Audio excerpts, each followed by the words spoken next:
안녕하세요. 문제가 여전히 어렵죠? 어렵다고요? 그래도 평균 많이 올랐네. 통계 나온 거 보니까 지금 56점 정도 나왔어요. 평균이 56점. 그러니까 이제 56점 이상만 득점하시면 된다는 얘기예요. 자, 정답 부르고 시작해야 되죠? 자, 정답 부르겠습니다. 1번, 5번, 2번, 3번. 아니, 3번을 이렇게 많이 틀릴 리가 있나? 2번.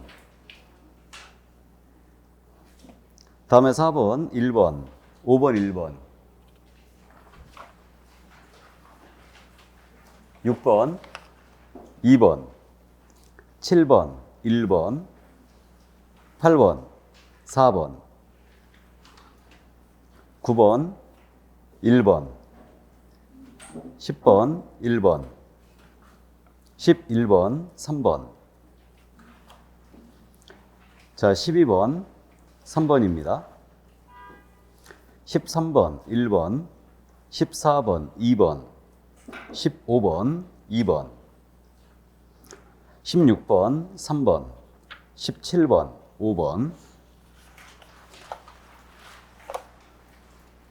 18번, 2번, 19번, 3번, 20번, 4번, 21번, 5번, 22번, 3번, 23번, 4번, 24번, 1번, 25번, 2번, 26번, 4번, 27번, 3번, 28번, 3번, 29번, 1번, 30번, 1번, 31번, 5번, 32번, 4번, 33번, 5번, 34번, 2번, 35번이에요. 3번, 36번, 2번, 37번, 4번, 38번, 1번, 39번, 5번, 40번, 2번. 오늘 최고 득점하신 분은 77.5점이네요. 내신 분 중에 또 진정한 고수는 안 낼 수도 있죠. 다른 사람 기죽인다고 안 내시는 분들이 있던데.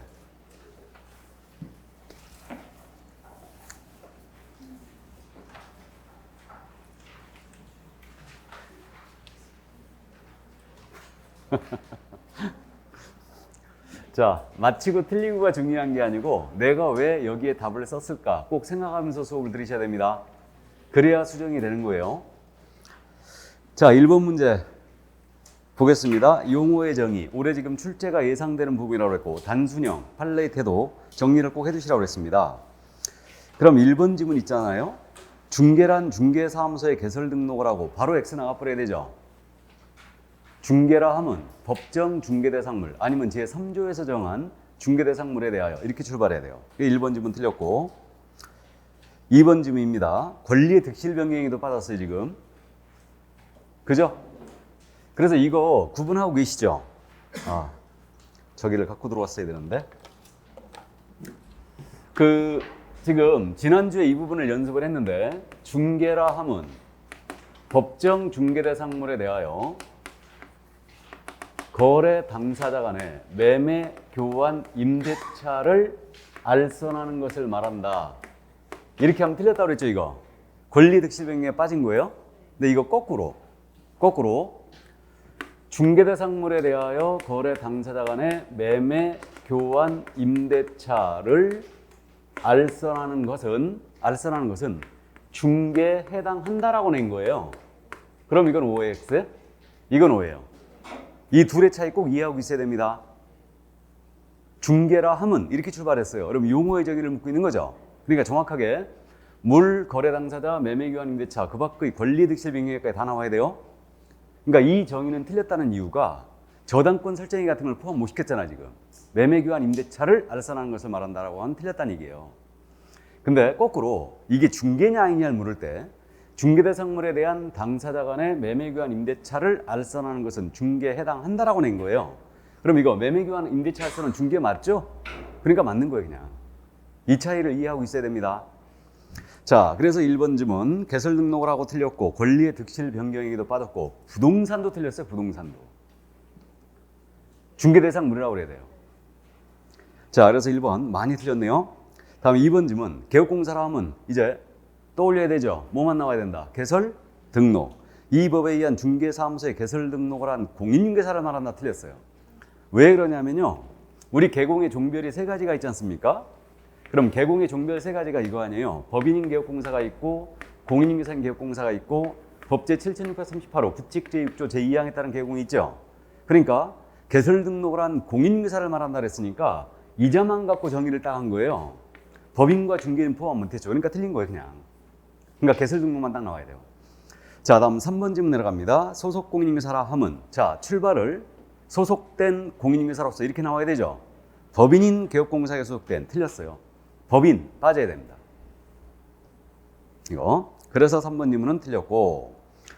자, 그 다음 이제 4번 질문이에요. 중개보조인이라 함은 뭐로 출발해야 된다고요? 공인중개사가 아닌 자로서, 이걸 떠올려야 돼요. 그럼 이제 4번 틀렸고. 5번 질문입니다. 중개업은 글자가 3글자니까 3가지 요소다. 다른 사람의 일정 보수, 중개를 업으로 행하는 것. 맞죠? 그래서 정답이었어요. 5번이 정답이었고. 여기서 빠진 용어의 정의가 뭐냐? 공인중개사가 빠졌죠. 공인중개사는 이 법에 따른 자격 취득자죠. 자, 그래서 단순형 오늘은 연습했습니다. 자, 많이 맞히셨어요. 2번 문제 들어갑니다. 그래서 틀리신 분은 내가 어디를 잘못 생각했는가를 꼭 주의하시고, 아마도 틀리신 분은 아직도 스킬이 부족한 거예요, 지금. 그러니까 누차 강조했듯이 스킬. 개설 등록은 개업공사는 개설 등록만, 공인중개사는 자격 취득만, 이런 식으로 떠올려야 됩니다. 자, 그럼 2번 문제 들어갑니다. 중개행위 관련 판례를 같이 정리하고 가는 거예요, 오늘. 자, 그럼 1번 지문은 알아봤어요. 중개행위에 해당한지 여부는 객관적으로 봐서 통념상 결정할 일이지 주관적 의사에 따라 결정할 게 아니죠. 다음 2번 질문입니다. 영업용 건물의 유무역 재산적 가치입니다. 권리금을 수사락 소개했어요. 이건 중개 아니죠. 중개사물이 아니니까. 3번 질문 아주 잘 내는 질문이죠. 컨설팅에 부수하더라도 금전소비대차 계약에 부수하더라도 부동산 중개업을 합니다. 그럼 중개업에 해당될 수 있죠. 그래 틀렸고. 다음 4번 질문입니다. 이거는 이제 참고해 두시라고 하는데 지난주에 했습니다. 우리 중개행위는 지금 우리 대법원의 태도가 상행이라는 거죠. 이때 상행이기 때문에 이 상행인 중개를 완성하기 위하여 보증각서를 써주는 행위도 상행이라고 했어요. 그래서 4번 질문은 참고하시고. 자, 5번 질문입니다. 금전소비대차 계약 사건에서 했던 얘기인데 중개이정에서 말하는 그 밖의 권리는 저당권 등 담보물권이 포함되죠. 단 질권 제외예요. 그러니까 원칙 지문이니까 맞았습니다. 저당권 등 담보물권을 포함합니다. 단 질권은 제외한다. 자, 그래서 5번 질문 맞습니다. 그러니까 정답이 3번이었어요.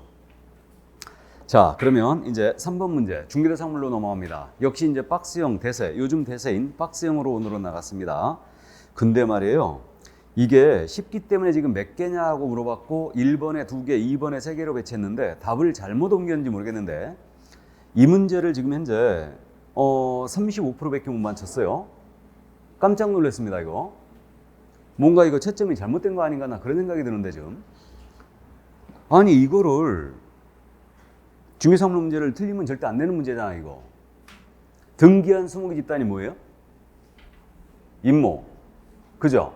그럼 수목의 집단은 명인망벌과 어쨌거나 등기를 해놓으면 이거 중개사물이 되는 거 맞죠? 그럼 O. 광업권은 아니죠? 미채거래 광물을 채거하는 권리 X. 다음에 도시계획구역 내 사유지형 도로 예정지예요. 도로 예정지라는 공법상 제한이 붙었어요. 그래도 사유지 이상은 되는 거 맞죠? 그러면 O. 가등기 담보권입니다. 이건 저당권과 동일한 유력이 있죠? 그럼 되는 거 맞죠? O. 다음에 이유의 탁지를 공급할 수 있는 지위인 대토권이에요. X죠. 그 다음에 경매. 개입 여지 없죠? 경매를 중개할 수는 없잖아요. 근데 경매 개시결정 등기가 된 아파트는 되는 거죠. 경매 자체는 안 돼요. 그러니까 지금 해당하는 것도 3개, 아닌 것도 3개. 정답은 2번이었어요. 와, 근데 이거 어디가 내가 어디를 잘못 생각했는지를 꼭 기억을 해내세요. 이런 문제는 절대 틀리시면 안 됩니다. 의외였습니다. 자, 그래서 정답은 2번이었어요. 그러니까 중개대상물에 해당하느냐 안 하느냐. 주로 이제 판례 태도를 묻긴 있는데 내가 오늘 어디서 잘못해갖고 이걸 틀렸는지 생각을 잘못했는지 그걸 꼭 수정을 하시기 바랍니다. 이거. 자, 그래서 이제 4번 문제 들어가는데 올해 지금 출제가 예상되는 공인인사 정책심의위원회가 나왔습니다. 그래서 올해 출제 예상이 되는 부분이라고 그랬어요. 그래서 정답 배치를 1번에 바로 했는데 사실 시험에서는요 이게 필수기관인지 의무기관인지 자주 묻지는 않습니다. 그렇기 때문에 우리 공인인사 정책심의위원회는 지금 현재 국토교통부에 둘 수 있다, 둔다? 둘 수 있다. 이거 둘 수 있다로 바꾸는 게 누구였다고요? 이명박 전 대통령이 했다고 그랬죠? 그래갖고 임의기관이다. 둘 수 있다. 그래서 1번 바로 정답 배치했고 자, 그 다음 2번 질문입니다. 위원장 국토부제 1차관이하고요. 위원회 임명 위촉은 우리 국토부 장관이 하는 거죠. 그래서 이렇게 돼 있고요. 이때 위원수 5번 질문 먼저 봅니다. 심의위원은 위원장 한 명을 포함하는 거죠. 이거 제외가 아니에요. 그래서 포함하여 7명 이상 11명 이내의 위원을 구성한다. 맞죠? 임기는 몇 년? 2년이죠. 임기는 2년으로 하죠. 이렇게 돼 있고요. 그럼 보궐위원회 임기는 전임자의 자녀에게 하는 거죠. 잘 알고 있고. 그럼 위원장이 직무를 수행할 수 없다. 위원장이 직무를 수행할 수 없다면 이자가 지명한 위원이 그 직무를 대행하게 돼 있죠. 잘 알고 있고. 자, 그 다음 이제 3번 질문으로 내려가면 이거 위원장이 회의를 소집합니다. 긴급 사유가 없는 한 며칠 전까지 통지된다고요? 7일. 숫자 기억하고 있고. 좋습니다. 다음에 4번 질문입니다. 제척사유죠. 위원에게 공정한 심의를 기대하기 어려운 사정이 있다. 즉 제척사유에 해당되면 심의위원회 당사자는 기피 신청할 수 있고 위원회는 심의위원회 의결로서 이를 결정하고 있죠 지금. 그래서 이 제척사유에 해당하는지 안 하는지 이 부분은 여러분들이 관련자라고 이해하면 된다고 했어요. 그러면 위원이 안건 당사자와 배우자 관계가 있다든가 친족 관계가 있다든가 또는 자문을 한 적이 있다, 용역을 수행한 적이 있다, 감정을 한 적이 있다, 대리한 적이 있다. 모두 관련자죠 이거. 그러니까 이자는 제척사유에 걸리는 거죠. 그럼 제척사유에 걸리는 이유는 스스로 회피해줘야 돼요. 그럼 회피를 안 했어요. 제척사유가 있음에도 불구하고 서로 회피하지 않았다. 그럼 국토부 장관이 해촉할 수 있죠. 국장이 해촉할 수 있다. 이거 위원장이 아닙니다. 그래서 이 점도 이해해 주시고 그 다음에 누가 위원으로 갈 수 있느냐 이 문제가 있는데 누가 위원으로 갈 수 있느냐 문제는 우리가 해결했어요. 이거는 푸는 요령을 누구누구는 위원이 될 수 없다 이렇게 내면 이 지문은 일단 O라고 X라고요. X라고 했다고 그랬죠. 그러니까 누가 위원이 될 수 없느냐 이거 규정을 두게 되면 이건 특별 규정이에요. 그러니까 마찬가지로 이거 될 수 없다 이건 일단 틀렸다고 생각하셔야 돼. 그래서 이제 누가 위원이 될 수 있느냐는 암기하지 말자고 그랬죠. 이해만 하자고 그랬는데 그럼 만약에 대학에서 부교수 이상의 직에 있는 자예요. 공인인사 정책심의회 위원이 될 수 없다라고 낸 거예요. OX, X 될 수 있다는 얘기죠. 변호사의 자격이 있는 자, 회계사의 자격이 있는 자는 위원이 될 수 없다. 틀렸죠? 틀렸습니다. 다음에 한국소비자원의 임직원으로 재직 중인 자예요. 위원이 될 수 없다. OX, X죠. 다 될 수 있어요. 이거 지금 나열한 자들. 뭔 말인지 이해하셨죠? 그러니까 이제 이렇게 이해를 꼭 해주시고요. 이게 그 다음에 이제 위원회는 재적 과반수의 출석으로 개의하고 출석위원회 과반수의 찬성으로 의결합니다. 그럼 마지막으로 여기서 심의 의결하는 사항이 뭐냐? 자, 정책심의에서 자격 취득에 대한 사항을 여기서 결정하고 있죠. 이거 그럼 요 사항이 결정이 되면 시도지사는 이거 팔로우하라고 그랬죠. 그래서 이제 요거만 팔로우하라는 규정이 있어요. 따라야 한다라고 돼 있고요. 그 다음에 중기업 육성에 관한 사항이라든가 손해배상 책임의 보장에 관한 사항, 손해배상 책임의 보장에 관한 사항이 있고 보증 설정 금액 올리겠다고 지금 입법 예고가 된 바 있습니다. 그래서 지금 그 인터넷으로 강의 들으신 분도 주의하시는데 10월 달에 우리 공인사법 개정될 가능성이 커졌어요. 지금 입법 예고 기간이 10월 13일 날까지 가 있기 때문에 우리가 시험에 자주 나오는 부분이 지금 개정되는 부분이 있어요. 중개 보수뿐만 아니고 보증 금액에다가 이런 것들 여타 몇 개가 바뀝니다. 지금 이게 10월 달에 개정이 되면 시행령 사항이기 때문에 바로 이게 시행될 수 있어요. 그럼 시험범위에 포함된다는 얘기거든. 그러니까 이거 별도로 지금 현재 그 정오표가 나가지 않는 이상은 안 나갈 거야 아마. 저도 안 내볼 생각이에요. 그러니까 저도 기본서 문제집 다 있는데 정오표 안 내보낼 겁니다. 안 내보내고 그냥 유인물 개정사항만 하나만 쭉 그냥 공시해주고 말할 거예요. 이거 책 다 고칠 수 없어요.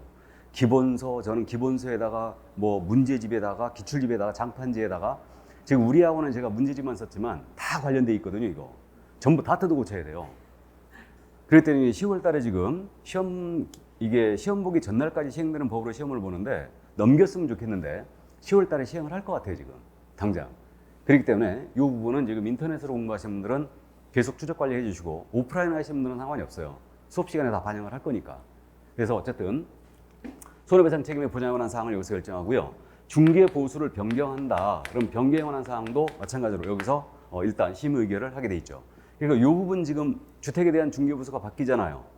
우리가 알고 있었던 그 조례 내용이 전부 다 지금 시행규칙으로 들어오는 거예요. 국토부로 들어오기 때문에 이거 개정되면은요 암기해야 될 사태가 벌어졌어요 지금. 이거. 근데 물론 그 부분까지는 안 낼 겁니다. 그럼 이제 이게 기본적으로 심의 사항이 이거고요. 그 다음에 또 하나 우리가 이제 중요하게 기억하고 있을 게 국토부 장관이 직접 시험을 시행하는 거예요. 시험 문제를 출제합니다. 여기 의결 거치게 돼 있죠. 국장이 시험을 시행한다. 그럼 이거 의결 거치게 돼 있고. 그 다음에 또 당해년도 시험을 치르지 않습니다. 시험은 매년 1회 이상을 시행하는데 당해년도 시험을 치르지 않는다. 그럼 의결 먼저 거치게 돼 있죠. 기억하고 있고. 그 다음에 지금 현재 절대평가 방식으로 선발하고 있잖아요. 근데 만약에 올해 선발 예정 인원을 뽑는다. 상대평가를 한다. 그러면 의결 거치게 돼 있죠. 이런 것들. 그러니까 이제 이런 것들이 심의의결 사항이고 기피 신청 들어가면 당연히 여기서 의결을 하게 돼 있습니다. 됐습니까? 여기까지. 정책 심의위원회. 올해 그러니까 출제가 예상되는 부분이니까 저도 꼼꼼하게 여러분들한테 챙겨드리는 거예요. 자, 그래서 4번 역시 많이 맞추셨네요. 그래서 1번 정답이었고요. 그럼 5번 문제 들어갑니다. 개설 등록으로 넘어왔는데 이 5번 문제. 지난주에는 우리가 등록 기준을 연습했고 오늘은 이제 절차 관련 비슷한 지문을 연습했는데 지문들이 길기 때문에 1번의 정답 배치 오늘 많았어요. 갑군에 등록을 한 자가 을군에 다시 등록을 했어요. 이중 등록이죠. 등록이 취소된다. 이게 체크포인트예요. 취소될 수 있다가 아니에요. 그럼 정답이죠. 바로 1번 정답이었고 2번 지문 등록을 신청하는 공인인증서 자격증4번 첨부하지 않죠? 이건 직접 확인 요청 들어간다. 그러니까 자격증4번 법인계상 증명서 건축물 대장 첨부하지 않습니다. 고용신고할 때도 첨부하지 않아요. 그래 2번 지문 틀렸고 3번 지문입니다. 자, 업무정지 처분을 받은 공인인증사인 개공의 소공이에요. 이자는 직원이죠. 그럼 이자는 당해 개업공사의 업무정지 기간 중에는 사직을 하더라도 개설 등록을 할 수 없다. OX 할 수 있다죠. 자, 3번 지문은 출제 가능성이 희박해요. 희박한데 왜 희박하냐? 임원에 대한 내용을 우리가 이해하고 있거든. 임원. 그러니까 법인입니다. 여기 법인이 업무정지를 먹었는데 임원이신 갑이에요. 이때 임원 갑이 사유가 발생할 당시에 임원이었어요. 그럼 법인이 업무정지 먹었죠. 그럼 야는 사직을 하더라도 다른 데 가서 중개업 종사할 수 있어요, 없어요? 결격이에요. 임원 사원은 결격입니다. 근데 직원인자예요? 공인인증사인 개공이라고 그랬죠, 지금. 공인인증사인 개공의 소공은 사직을 했다면 이중소고 풀었다는 얘기죠. 풀었다면 바로 등록할 수 있죠. 그래서 그러니까 물어보면 이걸 물어보지 직원 갖고 묻진 않아요. 근데 우리 연습인지라 이걸 알므로써 이걸 확실히 기억을 하고 하는 거죠. 이제 사유 발생 당시 임원 사원이 결격이에요. 얘는 안 돼요. 근데 직원인자는 상관없습니다. 그래서 3번 지문 틀렸고요. 있다예요. 있다. 사직을 했다면 즉시 개설 등록할 수 있어요. 자, 그다음 이제 4번 지문은 제가 즐겨 쓰는 지문인데 이 정도로 비틀어내면은 시험이 굉장히 어려워지는 건데 우리 등록 통지 7일 내에 하게 돼 있죠. 그럼 신청일로부터 7일 내 등록을 통지하게 돼 있을 뿐이지 신청일로부터 7일 내 등록증 주란 얘기 있어요, 없어요? 없어요. 통지만 하는 거지 등록증 교부는 보증 설정 사항을 확인하고 지체 없이 나가는 거죠. 그래서 4번님은 틀렸어요. 그러니까 4번에 답을 쓰시면 확실히 보시기 바랍니다. 그래서 등록을 7일 내 통지만 하는 거예요. 등록증을 교부해야 한다가 틀렸고요. 그 다음에 이제 5번 지문. 이런 식의 지문은 아주 잘 내요. 그러니까 필치 사유에다 대고 업무정지 처분할 수 있다. 이런 식의 지문 잘 냅니다. 그러면 이거 여러분들도 마찬가지로 이제 개업공인중개사가 다른 사람에게 성명을 사용하여 업무하겠어요? 상호를 사용하여 업무하겠습니다. 이거 대여와 똑같다고 그랬죠? 그러면 이때는 등록을 취소해야 한다. 맞죠? 등록을 취소해야 한다. 이건 필치예요. 업무정지 처분할 수 있다. 틀렸습니다. 자, 이제 공부가 되시니까 이걸 갖고 와서 이제 물어보신 분들이 계시던데 이런 분들이 이렇게 물어보면 제가 굉장히 기쁘죠. 공부가 됐다는 얘기거든. 그러니까 공부가 되면 어떤 게 헷갈리냐면요. 자, 개공이 성명을 사용하여 다른 사람으로 하여금 성명을 사용하여 업무하게 했어요. 개공이. 그럼 이때는 등록이 취소예요. 근데 공인중개사가 이 똑같은 규정이 있거든요. 공인중개사가 다른 사람으로 하여금 성명을 사용하여 업무하게 했다. 공인중개사가. 그럼 이때는 뭐예요? 자격 취소죠. 이해되세요? 그러니까 성명을 사용하게 한 자가 개공이냐 공인중개사에 따라 달라지죠, 지금 제재가. 이해되시죠? 그러니까 이제 갖고 와서 질문하시는 게 이런 걸 질문하면은 이분은 공부가 지금 끝나가고 있는 거예요. 보이는 거지, 이제. 그럼 개공이, 공인중개사인 개공이 다른 사람에게 성명을 사용하게 하게 하면은 이거 자격 취소입니까? 등록 취소입니까? 이렇게 물어보는 거예요. 그 자는 공인중개사이기도 하고 개공이기도 하니까. 그럼 문제를 풀 때는 그렇게 생각하지 말고 개공이라고 뜨게 되면 등록 취소라고 해라. 공인중개사라고 나오면 자격 취소라고 해라. 무슨 말인지 아셨죠? 그러니까 이제 질문을 이렇게 해야 돼. 이렇게 해야 되는데 법제 7638호 부칙제6조 제2항에 따른 개공이 누구예요? 이렇게 물어보면 황당한 거지. 그 다음에 부칙규정에 의한 개공은 공인사무소 명칭을 쓸 수 없다. 이렇게 물어보면 왜 쓸 수 없어요? 그러면 황당한 거지. 내가 할 말이 없는 거지, 그냥. 이게. 무슨 말인지 아십니까? 그러니까 인터넷으로 공부하신 분들 잘 들으시기 바랍니다. 그래서 어쨌든 이런 것들을 물어봐야지. 지금 단계에서는 이걸 물어보는 거예요, 단계가. 물론 근데 공부하시다가 지금 의문점이 생기면 바로 제가 오후에 있으니까 꼭 찾아와서 바로바로 물어봐야 돼. 고민하지 말아야 됩니다. 시간을 지금 아껴야 되죠. 그러니까 창피한 게 어디 있어요. 여러분들이 다 알면 뭐하러 공부해, 저한테. 그죠? 모르니까 하는 거지. 그러니까 제가 그렇게 얘기는 하지만 언제든지 와서 물어보라는 얘기예요. 아셨죠? 자, 그래서 5번 질문 업무정지 틀렸습니다. 등록을 취소해야 돼요. 자, 그럼 6번 문제로 가십니다. 6번 문제. 이 문제가 의외로 어려웠네요. 결격 문제인데 어려웠죠. 문제는 어려운데 꼭 주의해야 될 부분들이 있어요, 지금. 그래서 틀린 거라고 그랬죠, 또. 그럼 거꾸로 쓰신 분은 손 들고 일단 반성하셔야 돼. 그래서 그 박스형 문제에서 틀린 거 골라라니까 꼭 나온다고 그랬는데, 그러니까 답을 쓰기 전에 반드시 한번 이게 OX로 돼 있는지 체크해 봐야 되죠. 그러니까 유치하지만 문제를 읽으면서 틀린 것 하면 X 해놓고 시작하시라고 그랬습니다. 그러고 나서 이제 검토를 다시 한번 꼭 하고 답을 치라고 그랬는데, 그러면 민법상 피특정 후견이에요. 야는 결격사에 해당한다. 이거 틀렸죠? 그러니까 피특정 후견이 아주 잘못 넣어. 피한정 후견인 피성년 후견인 결격인데 피특정 후견은 아니다. 야는 일시적 후원이 필요하거나 또는 특정 사무에 관한 후견 개시의 심판을 받은 자죠. 그러니까 특정 사무에 관한 후견 심판받은 자. 그럼 기억지문 X고 니은입니다. 이거 이해를 꼭 하고 있어야 되죠. 이것도 재등록 개공에 대한 행정 제재 처분 효과의 승계와 연결된 부분인데 지금 폐업 기간이 1년 밑줄이죠. 그러면 폐업 기간이 1년이었어요. 1년을 쉬었다. 재등록을 했는데 1년을 쉬고 근데 폐업 신고 전에 이중사무소를 뒀다고 그랬어요, 지금. 이중사무소를 둔 사유. 이건 의무적 등록 취소죠.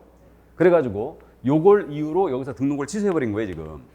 그럼 폐업 전 위반을 사유로 등록 취소를 당하면 이때는 3년에서 폐업 기간을 빼주게 돼 있죠. 그럼 1년이 폐업 기간이었죠, 지금. 그러니까 1년을 빼면 얘는 몇 년만? 2년만 결격이 되는 겁니다. 이거 이해를 해두세요.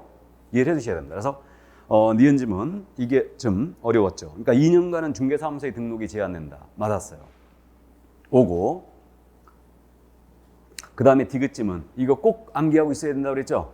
지난주 연습했던 내용. 그러니까 우리 지난 30일 때 해상 가지고 물어봤기 때문에 이거 기억하고 하자고 그랬어요. 그러니까 기준 미달로 등록 취소를 당했어요. 이는 결격에 해당한다, 안 한다? 안 한다.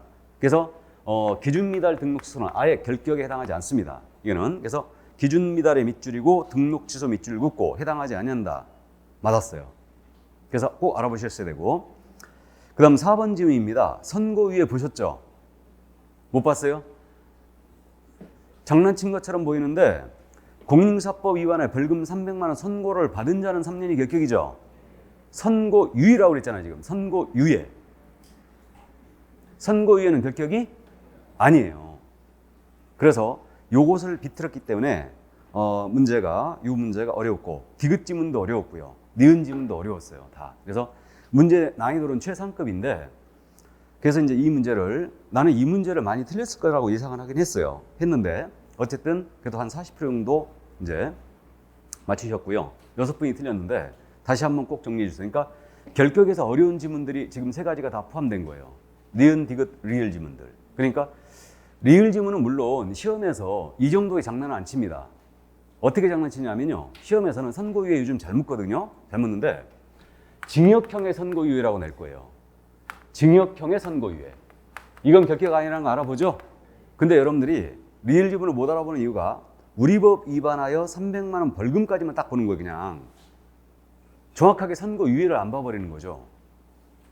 그래서 이제 이 부분을 다시 한번 상기하고자 리을 지문 고칠까 말까 고민하다가 그대로 갔습니다. 그냥 그래야지만 이걸 다시 안 틀리거든. 그러니까 정확하게 이해를 해버릴 거니까. 그래서 리을 지문. 그래서 이 문제는 솔직히 이제 틀려도 대세엔 크게 영향이 없어요. 알고는 있다는 얘기거든, 분명히.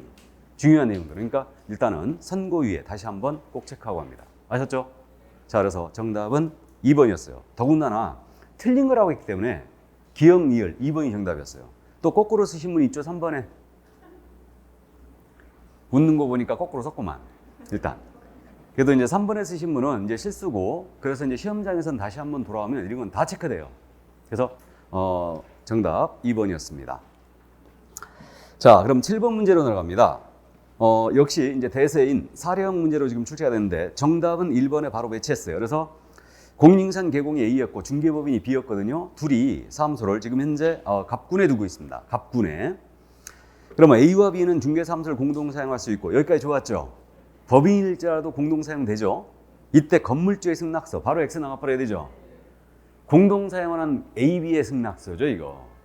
이걸 첨부하여 별도의 공동 사용 신고 제도가 있다 없다? 없어요. 이런 제도도 없어요. 그러니까 등록을 하거나 이전 신고함으로써 공동 사용할 수가 있는데 이때 건물주의, 다른 경우에 승낙서만 들어가면 될 뿐이지 공동 사용 신고란 제도도 없다. 그래서 1번 주문 다 틀렸어요. 건물주 틀렸고 공동 사용 신고도 틀렸어요. 승낙서만 제출하면 되는 거예요, 추가로. 자, 그래서 1번 지문 틀렸고 2번 지문입니다. B가 을군에 분사함 설치한 경우 갑군 군수에게 설치 신고해야 된다. 이거 생각보다 잘 물어봐요. 주된 사무소 등록관청에 신고해야 된다는 얘기죠? 그럼 맞고. 3번 지문. 위 2의 경우 B는 최소한 3억 원의 보증을 설정하여 분사함 설치 신고에 증서사본을 지쳐야 한다. 맞아요? 지금 갑군에 주된 사무소가 있지 않습니까? 그러면 을군에다가 분사함소를 둔다. 그러면 이때는 갑군 군수한테 신고해야 되죠? 이때 보증 추가 설정해야 되죠? 1억 이상 추가죠? 1억 이상 추가인데 그러면 최소한 얼마 돼야 돼요? 3억이 돼야 된다. 그 다음에 분삼 설치 신고할 때 이 증빙서류 들어와야 되죠? 그러니까 분삼 설치 신고할 때는 보증관계 증서사본이 들어간다. 근데 등록 신청할 때는 내지 않죠? 이거 뭔 말인지 아시죠 지금? 그러니까 3번 지문 아주 의도적으로 출제한 겁니다. 최소한 얼마 설정해야 되느냐 이거 잘 알고 있고요. 그 다음에 분삼 설치 신고할 때 보증서류 내는 거를 알고 있느냐 이걸 물어본 거예요. 근데 지금 잠깐 말씀드렸듯이 보증금액 올린다고 그랬죠? 이것도 바뀌는 거죠 이제. 우리가 시험 보기 전에 만약 개정이 되면 확실히 이제 말씀을 드리겠는데 이것도 개정 지금 현재 입법료가 돼 있어요. 금액을 올리겠다. 2배로 다 올리겠대요. 2배로 다. 자, 그래서 어쨌든 그 정도 지금 현재는 맞았습니다. 3번 질문 맞고요. 4번 질문입니다. 이거 A와 B는 둘 다 부동산 개발 상담할 수 있죠? 이거 그래서 공인인증 개공은 겸업 제한이 없기 때문에 개발 상담 당연히 할 수 있고요. B도 법인은 겸업에 들어가죠. 개발 상담은. 그러니까 할 수 있고요. 다음에 5번 질문. 이거 임시설명 설치 있잖아요. 이중사무소 있죠? 제재 이거 생각보다 잘 물어봅니다. 꼭 기억해 두시는데 임시 중개 시설물을 설치했던 이중사무소를 두었던 이때는 등록을 취소할 수 있다. 의무적 등록 취소예요. 그러니까 등록 취소 처분을 받을 수 있다. 맞습니다. 그래서 정답 5번이었는데 최근에 제가 질문 중에 하나를 받은 게 또 그저 공부를 좀 잘 하시는 분인데 이걸 갖고 저는 이중사무소하고 이중소속하고 이중등록이 구분이 잘 안 갑니다. 이렇게 말씀하시는 거예요. 그럼 다시 한번 참고로 말씀드리는데 예를 들어서 노원구에 중개사무소에 등록을 했어요. 근데 종로구에 가서 등록을 또 하는 거예요. 여기 사무소를 뒀습니다. 사무소 뒀어요 다. 그럼 이거 이중등록이다 이중소속이다? 이중 등록이다. 그러니까 등록이 2개 이상은 무조건 필수예요. 이거는 이중 등록을 합니다. 사무소 개수와는 관련이 없다. 없습니다. 그런데 노원구에 등록을 했어요. 노원구에 등록을 했는데 이분이 종로구에는 등록을 안 하고 사무소만 더 둔 거예요, 지금. 사무소만. 그럼 이게 뭐예요? 이게 이중사무소다. 맞죠? 등록은 하나인데 사무소가 2개 이상인 사람이 이중사무소. 임취. 등록이 2개 이상이면 무조건 사무소 개수와 관련없이 이건 이중등록이라고 보시면 돼요. 무슨 말인지 아셨죠? 그래서 만약에 헷갈리고 계신 분은 정리 한번 하시고 개념. 그럼 이중소속은 그거죠. 2개 이상의 중개사무소에 양다리 걸치는 거예요. 이게 이중소속이다. 그래서 이제 그 부분만 해놓으시기 바라고요. 그래서 이중등록과 이중소속은 필요적 등록 취소예요. 양쪽 다 등록 취소해버리고 이중사무소는 의무적 등록 취소죠. 등록을 취소할 수 있다. 이거. 자, 그러면 이제 8번 문제 내려가십니다. 저는 이 문제를 많이 틀릴 거라고 생각했거든요. 근데 와, 생각보다 이 문제는 또 많이 맞추셨어요. 1, 2번 지문은 제가 즐겨 쓰는 지문인데 실제 시험에서는 이렇게 내기 힘들어요. 실제 시험에서 이렇게 내면요, 연습이 안 돼 있으면 이거 다 맞다고 나가버리거든. 그러면 1번 지문은 틀렸다는 거 알아봤죠? 어디가 틀렸어요? 소속공사는 이 말이 틀렸어요. 주어가 뭐로 나와야 돼요? 개공이라 나와야 돼요. 그 다음에 게시가 뜨게 되면 반드시 원본 체크하면서 가야 돼요. 개공은 그의 소공사의 자격증 원본을 게시해야 된다. 게시 의무 위반은 100과예요. 물론 게시사항도 추가됩니다. 입법 예고된 게 지금 추가돼요. 그래서 일단 1번 지문 틀렸고 소공사는 게시해야 한다. 밑줄 짝짝금은 틀렸다는 걸 보이고요. 개공이 게시해야 돼요. 근데 소공의 인장 등록은 누가 해야 돼요? 소공이 부담하는 의무예요. 근데 소공 자격증 게시는 소공이 부담하는 의무가 아니죠. 개공이 부담하는 의무예요. 그래서 1번 지문 틀렸고 2번 지문 있잖아요. 사무소 명칭의 밑줄이고 성명의 밑줄이죠. 그럼 사무소 명칭에는 성명 쓰라는 얘기가 있다 없다? 없다겠어요. 근데 성명을 쓸 수도 있죠. 근데 반드시 성명을 써야 된다는 틀렸죠. 사무소 명칭에는 공인사무소, 부동산 중개란 문자를 쓰란 말을 많이 써요. 5개 광고물 설치할 때 성명 표기하는 거죠. 예, 그래서 2번 지문 틀렸습니다. 그래서 1, 2번 지문 제가 아주 즐겨 쓴 지문인데 시험에 이렇게 내면 우린 죽는다고 그랬습니다. 그냥. 자, 그럼 3번 지문은 알아봤어요. 우리 5개 광고물 설치 의무는 없죠. 근데 설치할 때는 성명을 표기하게 되어 있습니다. 인식할 수 있는 크기로. 분사무소는 책임자의 이름을 쓴다는 것도 명심하시고. 다음은 4번 지문입니다. 중개인이 공사사무소란 명칭을 사용했어요. 이건 사칭으로 처벌하는 게 아니라고 그랬죠. 명칭 위반으로 100과로 처벌합니다.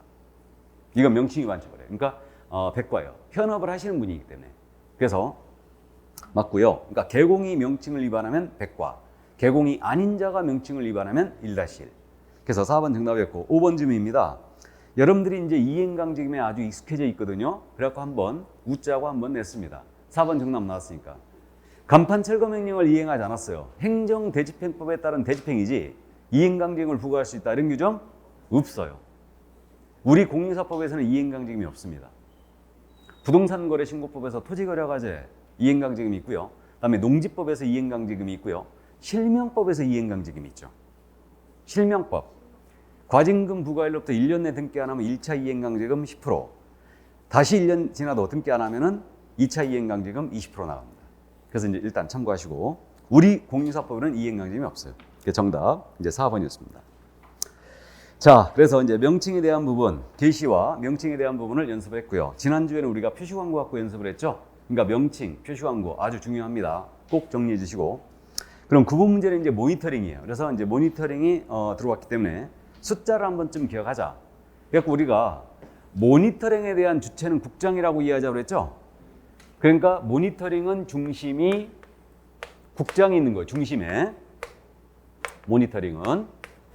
근데 부동산 거래일서 교란행위 신고센터가 있죠. 부동산 거래일서 교란행위 신고센터는 중심에 누가 있다고요? 신고센터가 있다.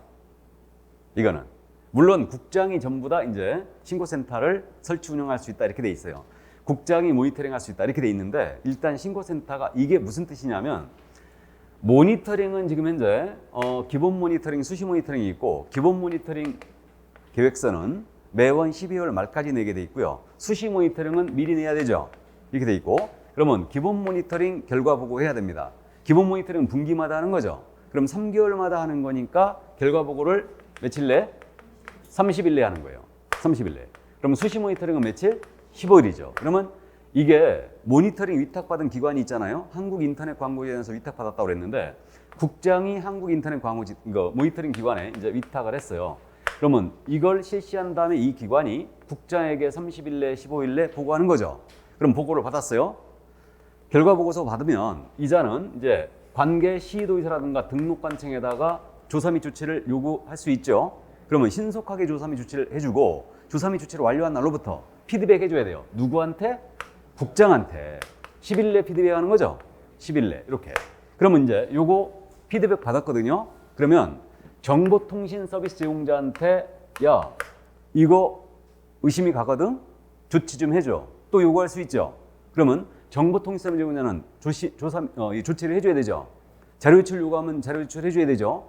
여기에 불응하면 500만 원 가더라고요. 그러니까 모니터링은 중심에 국장이 있다는 얘기예요. 근데 부동산 거래일서 교란에는 달라요. 여기는 신고센터가 중심에 있어요. 그러니까 이자가 시도의사 등록관청에다가 조사 및 조치를 요구하고 이자가 피드백을 신고센터에 하게 돼 있어요. 이게 이해되십니까? 그래서 이제 이런 차이가 좀 있다는 거죠. 그다음에 이자는 물론 국장에게 이제 10일 내 매월 10일까지 접수 처리 신고된 사항들, 그다음에 이 조치 결과를 전부 다 통보를 해주게 돼 있습니다. 그러니까 이제 이렇게 참고하시면 돼요. 그래서 신고센터는 10, 10이라고 그랬죠, 숫자가. 여기는 30, 15, 10이에요. 감 잡았어요? 오늘 그래서 모니터링 갖고 연습한 거예요. 숫자만 기억하시라고. 그래서 지금 9번 문제입니다. 기본 모니터링은 3개월마다 하는 거니까 결과 보고서를 완료한 날로부터 며칠? 30일. 그 첫 번째는 이제 30일이었고, 그다음에 조사 및 조치를 시도의사 등록청 등이 완료를 했습니다. 그럼 며칠 내에 피드백 한다고요? 10일이었고, 세 번째가 국장이었죠. 그럼 국장이었습니다. 모니터링 업무 수탁기관이 아니에요. 국장이었습니다. 근데 다행히 30, 10일에다가 모니터링 업무 수탁기관이 없어요. 그래서 정답은 1번입니다. 이게. 자, 그러면 이제 그 정도 감 잡으시고 이제 10번 문제. 오늘 제일 많이 틀린 문제. 이 문제 지금 맞히신 분이 5%밖에 안 돼요. 5%. 5%면은 지금 100분 중에 5명만 맞췄다는 얘기인데 이 문제를 왜 그랬느냐. 자, 함정이 깊이 파져 있거든요, 지금. 아무리 읽어봐도 답이 안 보이는 거예요. 이렇게 답이 없는 분은 일단 정상이에요. 답이 없는 분은. 자, 옳은 것은 그랬는데 법인인 개공입니다. 개업공사를 대상으로 하는 부동산 정보 제공 사업을 할 수 없다 그랬죠. 자, 표현을 살짝만 바꾸면 왜 못 알아보실까? 우리 중개법인이 있지 않습니까? 중개업 외에 관상, 차분, 경, 일을 할 수 있죠. 관리대행, 상담, 프랜차이즈, 분양대행, 경공매화선대리, 이사 관련 용역의 알선. 그래갖고 지난주에 안 되는 것들 위주로 기억했거든요. 그럼 여러분들이 이렇게 물어보면 쉽게 아셔요. 법인인 개업공인중개사는 거래정보사업자로 지정받을 수 없다라고 낸 거예요. 법인인 개업공사는 거래정보사업자가 될 수 없다라고 낸 거예요. 그럼 OX. O. 맞죠? 그럼 1번 질문 다시 볼까요? 법인인 개업공사는 개업공사를 대상으로 하는 부동산 정보 제공 사업. 부동산 정보 제공 사업이 뭐예요? 거래 정보 사업 아니에요. 그죠? 그러니까 표현을 살짝 바꾸면 못 알아보셔요, 이상하게. 그래갖고 이것도 말이에요. 그래서 누차 이제 작년에 물론 물어봤는데 분양대행에서는 주상만 되고 관리대행도 주상만 된다고 그랬죠. 그럼 토지 분양대행 안 된다는 거 알잖아요. 다 알아요. 이거는 토지 분양대행 안 된다는 거. 근데 이걸 슬쩍 주택용지의 분양대행, 공장용지의 분양대행으로 되면 또 알아봐. 참 신기해요. 그러니까 단순 암기가 물론 중요하지만 이해 바탕이 없는 암기는 쓸모가 없는 거죠, 지금. 그렇기 때문에 이해를 하고 있어야 되죠. 그러니까 근데 여러분만 어려워하는 거 아니에요. 이 문제 엄청 틀리셨어, 다. 그러니까 거래정보 사업을 할 수 없다는 걸 알고 있는데 이걸 개공을 대상으로 하는 부동산 정보제공 사업으로 바꾸려면 못 알아봐요. 할 수 없습니다, 이거는. 그래서 1번 맞았어요. 바로 정답이었어요. 바로 정답이었고. 그럼 이제 2번 지문 있지 않습니까? 못 알아보실까봐 경공매 대상 부동산에 대한 대리 할 때 법원에 등록한다. 이렇게 냈던 것을 경매 대상 부동산뿐만 아니고 공매 대상 부동산에 대하여. 법원에 등록할 필요 없죠, 공매는. 공매는 자산관리공사에서 하니까 법원에 등록할 일이 없잖아, 이거는. 그러니까 답이 안 보이니까 에라 모르겠다, 2번. 그죠? 그러니까 쥐잡기를 하셔야 된다고 그랬잖아요. 속된 말로 쥐잡기. 그러니까 문제를 풀 때 보세요. 이게 안 보이면은 그래서 습관적으로 밑줄을 그어야 된다니까. 습관적으로 밑줄을 긋고 체크를 해야 돼요. 그러니까 2번 지문을 틀리게 잡아내려면 어떻게 잡아내시냐면요. 우리는 어떻게 암기했냐면 경매의 대상이 된 부동산에 대하여 입찰 대리, 매수신청 대리할 때는 법원에 등록 이렇게 나왔다고 그랬죠. 단어가 이렇게 연결돼야 돼요. 그러니까 읽으면서 경매, 대리업, 법원 등록 여기에 공매가 들어가면 틀렸어 일단. 또 대리뿐만 아니고 권리분석, 취득계약선 이게 들어갔다. 틀렸어요 그냥 다. 이게 지잡기예요. 그러니까 경공매 대리업을 할 때는 법원에 등록 이렇게 내려고 했다가 이러면 못 알아보실까 봐 경매뿐만 아니고 공매 그래도 못 알아보실까 그래서 2번 지문 틀렸습니다. 그러니까 이거는 이제 참고만 해두시고, 그러니까 2번 지문처럼 시험에 내면 일단은 죽었어요. 이거는 이것도 어려운 지문이고, 다음 이제 3번 지문 공인중개사가 아닌 개인인 개공 이 표현 알아두셔야 돼요. 공인중개사가 아닌 개인인 개공 이자가 누구예요? 중개인이죠. 표현 알아두셔야 됩니다. 공인중개사가 아닌 개인인 개공은 중개인을 말하죠. 그럼 이자는 거래 상담할 수 있어요, 없어요? 있죠? 그러니까 틀린 거죠. 역시 중개인도 부동산 개발 상담할 수 있어요. 그래서 이제 3번 지문. 그럼 또 이제 3번에 또 쓰신 분도 있어요. 왜? 공인중개사가 아닌 개인인 개공이라는 표현을 못 알아봤거든. 이거를. 자, 그래서 3번 지문 틀렸고 4번 지문입니다. 그러면 이건 이제 나왔죠 또. 공급하는 택지의 분양 대행입니다. 택지 분양 대행은 토지 분양 대행이죠, 이거. 당연히 그럼 할 수 없고. 중개법인 틀렸고. 다음에 5번 지문. 겸업 제한 위반한 경우는 등록이 취소된다. 이 지문 잘 낸다고 그랬죠? 취소될 수 있다. 겸업 위반은 의무적 등록 취소예요. 그래서 답을 쓰더라도 4번, 5번에 쓰신 분은 뭔가 겸업이 부족한 거예요, 지금. 4번, 5번에 답을 쓰면 안 돼요. 그러니까 내가 틀리더라도 어디다 답을 썼냐가 중요합니다, 또. 그러니까 4번, 5번에 쓰면 안 되고, 그래서 2, 3번은 그래도 좀 용서가 되는데, 어쨌든 4, 5번은 꼭 알아야 되는 지문이거든요, 이거. 그래서 정답은 1번이었습니다. 이 문제 어려웠어요. 그러니까 그렇게 예상을 하긴 했는데 역시 이제 예상을 빗나가진 않았습니다. 1번 지문을 분명히 못 알아볼 거다. 이게. 자, 그러면 이제 그 정도 참고하시고요. 자, 이제 11번 문제 들어갑니다. 그럼 11번 문제 있잖아요. 나는 이 문제를 이렇게 많이 틀리실지 몰랐어요. 11번도. 10번에서 충격을 받아서 그럴까? 그런 생각을 조금 하긴 했는데 진짜로 그래요. 여러분들이 제가 왜 시험장에서 답이 안 나오면 체크하고 통과할 거라 이걸 왜 말씀드리냐면요. 우리가 실제로 이건 테스트를 해본 거예요. 아주 오래전에 테스트를 해봤는데 중개사법 문제를 내면서 1번서부터 30번까지는 문제를 굉장히 쉽게 냈어요. 이거를. 그리고 31번을 무지하게 어렵게 한번 내본 거예요. 진짜로. 어떻게 하나 보자. 그랬더니 아니나 다를까? 31번 어렵게 내고 나머지 문제 쉽게 냈거든요. 그랬더니 문제를 푸신 분들이 여기까지는 거의 다 맞췄어요. 틀린 게 거의 없어. 근데 31번이 어려웠죠. 이 뒤에서는 50%밖에 못 맞히는 거예요. 비슷하게 쉽게 냈는데. 그러니까 뇌가 스트레스를 받는 거죠, 지금.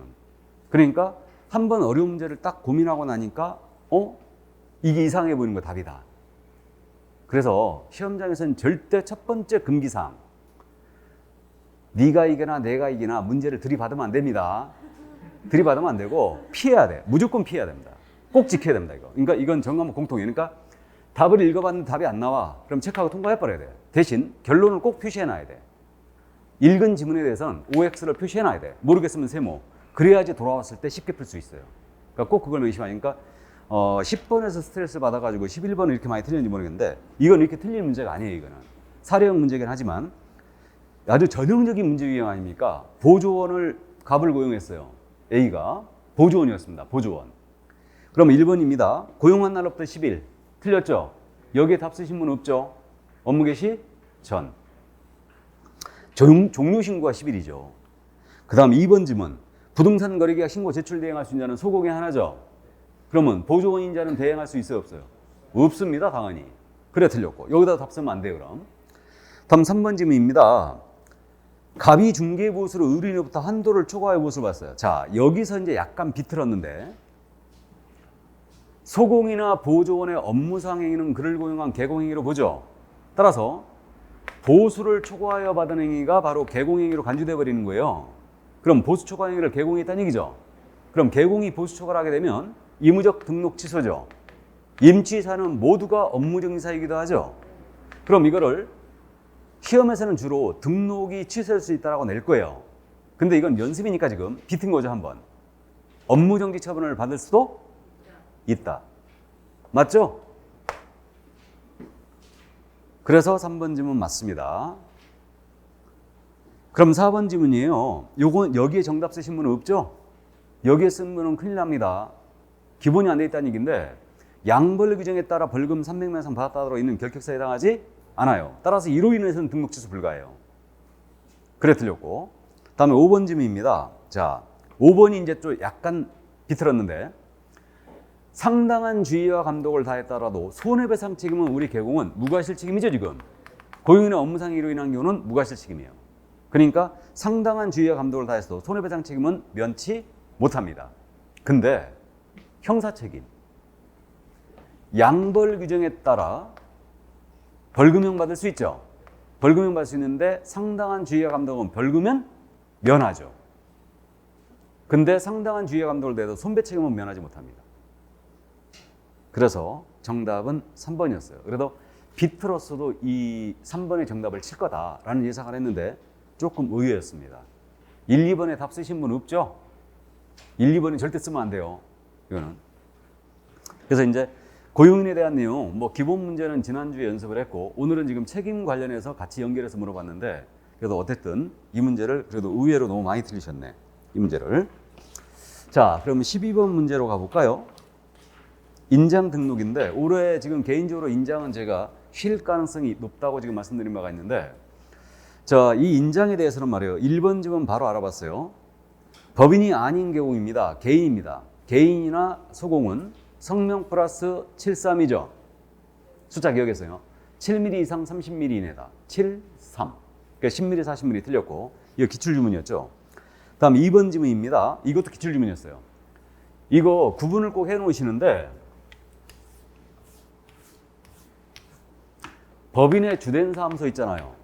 법인의 주된 사무 사용할 인장은 상업등기 규칙에 따라 신고한 법인의 인장이 되죠.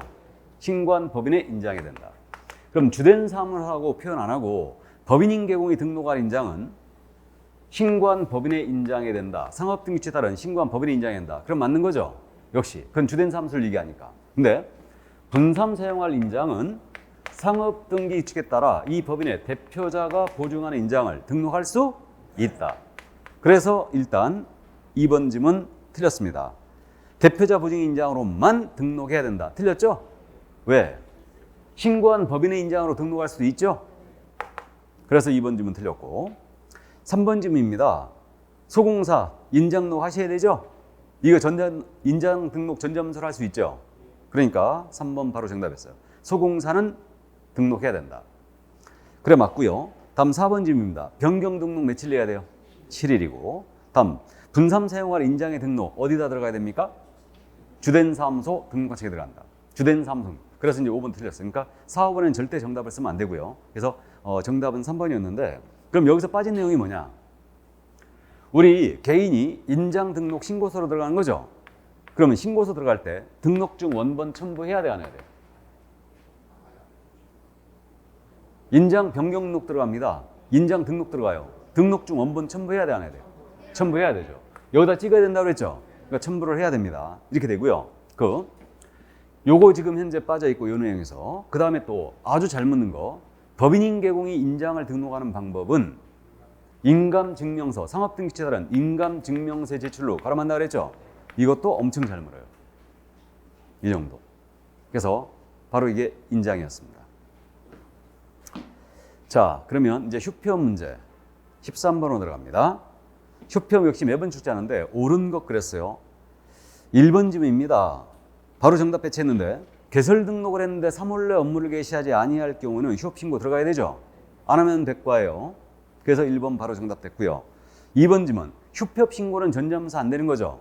근데 기간 변경과 재개 신고는 되는 겁니다. 잘 내는 질문이고 3번 질문입니다. 여기 이제 함정을 봤는데 폐업을 한 경우는 7일 내에 등록증을 등록과청에 받아야 된다. 아니, 폐업 신고할 때 등록증 미리 첨부해 신고해야 되죠. 그럼 폐업을 한 때는 7일 내 등록증 반납이 아니죠. 근데 우리가 7일에 등록증 만납 아주 익숙하거든요. 등록 취소 시에만 만나면 거죠. 그래서 3번 질문 틀렸고요. 폐업 신고할 때 미리 등록증 첨부해 신고 들어갑니다. 그래 틀렸고 4번 질문입니다. 폐업 신고한 자는 지체 없이 사무소에 간판을 철거해야 되죠. 그럼 휴업 시에는 간판 철거 의무가 있다 없다? 없고 그 다음 5번 질문입니다. 자, 폐업 신고 후 중개업을 계속하여야 했다. 자, 폐업 신고 중개업 계속했어요. 이게 뭐예요? 무등록이죠. 이때는 100만 원 이하의 과태료가 아니죠. 3년 이하의 적도는 3천만 원의 벌금입니다. 3-3이에요. 그래서 여러분들이 착각하면 안 되는데 이거 제재 꼭 기억해 두셔야 돼요. 휴업 신고 위반이에요. 휴업 신고 위반은 제재가 100과. 근데 6월을 초과하는 무단위업했어요. 6월 초과 무단위업은 임치로 기억해야 돼요. 임의적 등록 취소다. 제재도 잘 물어봅니다. 그래서 꼭 감 잡고 있어야 되고. 그 정답은 1번이었어요. 그래서 지금 1, 2번 지문을 제외하고 3번, 4번, 5번 지문 모두 다 어려운 지문이에요. 그래서 물론 4번 지문 같은 건 꼭 알아봤어야 되고 지체 없이. 그리고 이제 휴업이 들어가면 안 된다는 거 주의하시고 그다음에 5번 지문 제재 꼭 기억해 주시고. 그래서 휴업 신고 위반 자체는 100만 원 과태료. 6월 초과 무단위업은 의무적 등록 취소. 구분 꼭 해놓으시고. 그 다음에 3번 지문 같은 건 솔직히 잘 안 내요. 미리 등록증 반납해버리기 때문에. 근데 이제 여러분들이 착시를 한번 유도를 했는데 어쨌든 그래서 정답은 1번이었습니다. 그러면 커피 한 잔 먹고 갈까요? 예, 잠깐 쉬었다 하겠습니다.